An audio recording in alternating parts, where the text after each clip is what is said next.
My name is Emily. I am 33 years old. I live with my husband Henry in a small house. Our life was simple. It was happy, but for many months, I did not feel right. I was always tired. Waking up in the morning was hard. My body felt heavy, like I had not slept at all. Henry was very worried. He was a kind man. He looked at me with sad eyes and said, "Emily, you need to see a doctor. I am worried about you." I told him it was just stress. I worked in a big company and sometimes it was busy. I just need more rest, I said. But he did not agree. He said, "No, this is not normal. Please, for me, let's go to a doctor." He found a new doctor for me. His name was Dr. Milton. Henry said his friend recommended him. He said Dr. Milton was the best. Henry took a day off from his work to come with me. He held my hand in the car and said, "Everything will be okay. We will find out what is wrong." Dr. Milton's office was very clean. It did not feel like a normal doctor's office. It felt expensive. Dr. Milton was a tall man with a serious face. He asked me many questions. "How long have you felt this way? Do you have any pain?" I answered all his questions. Henry sat beside me, listening to every word. He looked more worried than I was. Then the doctor checked me. He listened to my heart. He checked my blood pressure. After about 20 minutes, he sat back in his chair. My heart was beating fast. Henry held my hand. At last, Dr. Milton looked up. He smiled and said, "Mrs. Henry, I have good news. There is nothing wrong with you. You are perfectly healthy." I could not believe it. "Healthy?" I asked. "But I feel so tired all the time." He nodded. "Yes, I understand," he said. "But all your tests are normal. Sometimes our minds can make our bodies feel tired. You are just stressed. Perhaps you need a vacation." I was so happy. I smiled at Henry. He smiled back, but his smile was a little strange, but I was too happy to think about it. "Thank you, doctor," I said. "Thank you so much. I was not sick. I was just stressed. That was an easy problem to fix." We stood up to leave. Henry said, "Thank you, doctor. You have made us very happy." We walked out of the office into the waiting area. Henry said to me, "Emily, wait here for one moment. I forgot to ask the doctor about the payment." I nodded and sat on one of the chairs. The door to the doctor's office was a little open. I could see inside his office. I saw Henry go back inside. He did not say anything. He just reached into his coat pocket and took out a white envelope.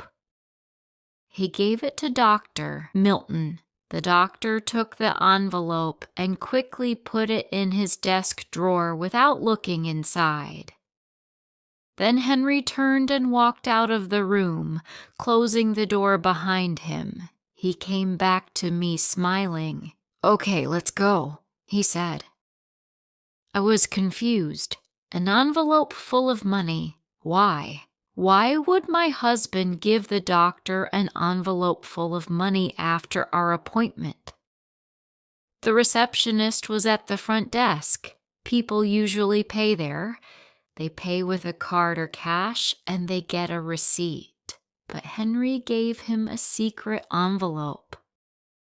On the car ride home, I was quiet. The happiness was gone. Henry was talking happily. "I feel so much better, Emily. I was so worried. Now we know you are fine. We should plan that vacation the doctor talked about. Where do you want to go? The beach or the mountains?" I looked at him. "Henry," I said, "why did you give the doctor an envelope?" He stopped smiling. "What are you talking about?" he asked. "I saw you," I said. "You went back into his office. You gave him a white envelope. It looked like it was full of money." He was quiet for a while. Then he said, "Oh, that? It's nothing to worry about. Dr. Milton is an old friend of a colleague. He has some financial problems. I was just helping him out. It was a loan." A loan to a doctor with a fancy office. It did not make sense. "A loan?" I asked. "Why would you give a doctor a loan in secret right after my appointment?" "Emily, please," he said. "It's a private matter. He is embarrassed about his problems. I promised I would not tell anyone. Can we please just be happy that you are healthy? Let's not spoil this good day with silly questions." Silly questions. He called my questions silly. I felt angry, but also confused. Henry had always been honest with me. I wanted to believe him, so I said, "Okay," but in my heart, I was not okay at all. The next few weeks were strange. I tried to be happy. I tried to believe I was healthy. I told myself the doctor said you are fine. Henry said it was a loan. Stop thinking about it. I went to work. I smiled at customers, but I still felt tired. One afternoon, I was working on the computer. I suddenly felt very dizzy. The world turned black for a second. My head hit the desk. My boss, a kind old woman named Mrs. Darcy, ran over. "Emily, are you all right?" she asked. "Yes, I think so. I just felt a little dizzy." She looked at me, worried. "This is happening a lot, isn't it?" she said. "You should really see a doctor." "I did," I said. "He said I was perfectly healthy." She said, "Well, perfectly healthy people don't almost faint in office. Maybe you should ask another doctor." Another doctor. It meant I did not trust my husband. It meant I did not trust Dr. Milton. But Mrs. Darcy was right. What was happening to me was not normal. That night, I told Henry about what happened at work. "Oh, my poor Emily," he said. "You are working too hard. The doctor said you need to rest. Maybe you should take some time off." He was so caring, so loving, but his answer was always the same: rest. He never told me to see another doctor. He never thought that Dr. Milton could be wrong. One evening, Henry was in the shower. His phone was on the table. It buzzed with a message. I never looked at his phone. I trusted him. But that night, I picked up his phone. The message came from a number saved as Dr. Milton. It said, "The next payment is due next week. Please don't be late." Payment, not a loan. My heart began to beat fast. He had called this number many times. My hands were shaking. Henry came out of the bathroom. He said, "Everything okay, honey? You look pale." I said, "Yes, just a little tired." That night I could not sleep. What was happening? Why would Henry do this? Was he trying to hurt me? Did he want me to be sick? The next day, I knew I had to do something. I remembered what Mrs. Darcy said. Another doctor. I did not tell Henry. I found a women's clinic in the next town. I told Mrs. Darcy I was taking a sick day. I took a bus to the other town. I was very scared. What if this doctor also said I was healthy? Then I would know for sure that I was going crazy.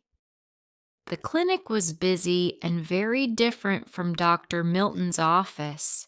The doctor was a woman named Dr. Lauren. I told her everything about the tiredness, the dizziness, the headaches. When I finished, she looked at me and said, "It sounds like you have been going through a very difficult time. We will solve this together."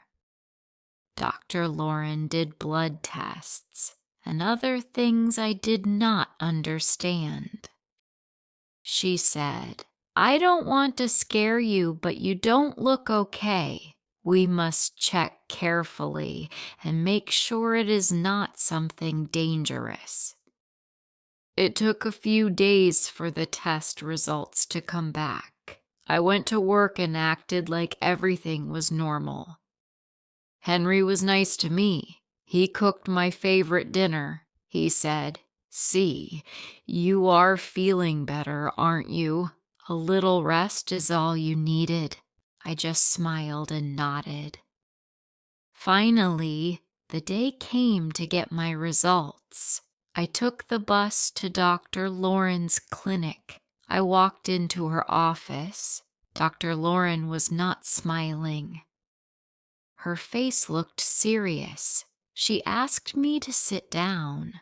My whole body was shaking. "Emily," she said, "we got your test results. You are not healthy. You have an illness. It is a problem with your brain. That is what makes you feel tired." I was not crazy. I was sick, she continued. "The illness is serious, but the good news is we can treat it. There are medicines that can help control it. People with this illness can live normal lives, but treatment should have started much earlier. It looks like you have had this for at least a year. Why didn't your last doctor see this?" I told her about Dr. Milton. I told her about Henry. I told her about the white envelope full of money. "He did what?" she said. "He told you that you were healthy and your husband paid him. That is not just wrong, Emily. That is illegal. He put your life in danger." My husband, the man who promised to love and protect me, paid a doctor to lie to me about a serious illness. He watched me get sick every day. He told me I was crazy. Dr. Lauren said, "You need to report Dr. Milton. And you need to be very careful, Emily. I don't know why your husband did this, but it is not what a loving husband would do." I was shocked. I knew the truth now. I took the bus home. I did not cry. When I got home, Henry was in the kitchen. "Hi, honey. How was your day?" he said. I walked over to the kitchen. I put Dr. Lauren's notes in front of him. I did not say a word. He looked at the papers. His face went white. "I know," I said. "I know everything, Henry." He put his head in his hands. "Emily, I can explain." "Explain," I said. "Explain what?" "Explain why you paid a doctor to let me get sick. Explain why you lied to me every single day. Explain why you made me think I was losing my mind. What is there to explain?" He began crying. "I was scared," he cried. "I was so scared, Emily." "Scared of what?" I said. "Scared of losing you," he said. "My mother, she had the same illness. I watched her get worse and worse. When you started having the same signs, I was very scared. I couldn't go through that again. I couldn't watch it happen to you. I just stared at him. This was his reason, he continued. I thought, if we didn't know, if we just acted like you were healthy, maybe it would go away. I know it sounds crazy. I know, but I was so scared. I found Dr. Milton. He was in debt. He needed money. I told him I would pay him if he just told us you were fine. I just wanted a little more time with you. I didn't want our life to become about hospitals and medicine. He did not do it for me. He did it for himself, to protect himself from his own fear. He was willing to sacrifice my health, my life, to avoid his own fear. Your mother, I said, did she get treatment? Yes, but you decided I didn't deserve it. I finished for him. You decided to play with my life because you were scared. I looked at the man crying, and I did not know him. He was a stranger. I love you, Emily, he said. I love you so much. That's why I did it. No, I said, that is not love. Love does not lie. Love faces fear together. It doesn't hide from it and let the person you love suffer alone. I went into our bedroom and began to pack my clothes. He said, please, Emily, don't leave me. We can fix this. I'll do anything. I'm so sorry. Please forgive me. Forgive you, Henry? The trust is gone. Every time I will look at you, I will see the lie. I will remember every day I felt sick and you told me I was fine. I can't live with you. I finished packing my bag. I called Mrs. Darcy. I told her what happened. She said, you can stay with me, Emily. You can stay as long as you want. I opened the door and walked out of the house. I did not look back. Soon I filed for divorce from Henry. Sometimes the people who love us the most can hurt us the most. True strength is not ignoring problems. It is facing them, even when you are scared. If you liked this story, please like, comment, share, and subscribe.